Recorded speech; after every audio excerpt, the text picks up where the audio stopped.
കൂട്ടുകാരെ, നമുക്കൊരു കഥ കേൾക്കാം. കഥയുടെ പേര് കുറുമ്പൻ പൂച്ചക്കുട്ടിയും പാൽക്കിണ്ണവും. എല്ലാവരും സബ്സ്ക്രൈബ് ചെയ്യാനും ലൈക്ക് ചെയ്യാനും മറക്കരുത്.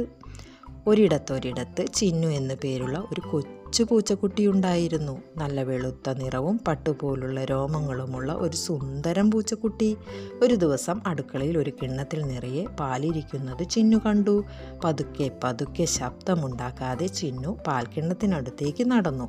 മ്യാവൂ മ്യാവൂ, ആരും കാണുന്നില്ലല്ലോ എന്ന് കരുതി ചിന്നു നാവ് നീട്ടി പാൽ കുടിക്കാൻ തുടങ്ങിയതും എവിടെ നിന്നോ ഒരു കുഞ്ഞു തുമ്പി പറന്നു വന്ന് ചിന്നുവിൻ്റെ മൂക്കിൻ്റെ തുമ്പത്ത് ഒരിരിപ്പ്. ഹച്ചി! ചിന്നു ഒരു വലിയ തുമ്മൽ തുമ്മി. പേടിച്ചു പോയ ചിന്നു പിന്നിലേക്ക് മറിഞ്ഞു വീണു. പാൽ കുടിക്കാൻ പറ്റാഞ്ഞെങ്കിലും ചിന്നുവിൻ്റെ തുമ്മൽ കേട്ട് വീട്ടുകാർ ഓടി വന്നു. ചിന്നുവിൻ്റെ കുറുമ്പ് കണ്ട് അവർ ചിരിച്ചുകൊണ്ട് അവനൊരു വലിയ പാത്രം പാൽ കുടിക്കാൻ കൊടുത്തു.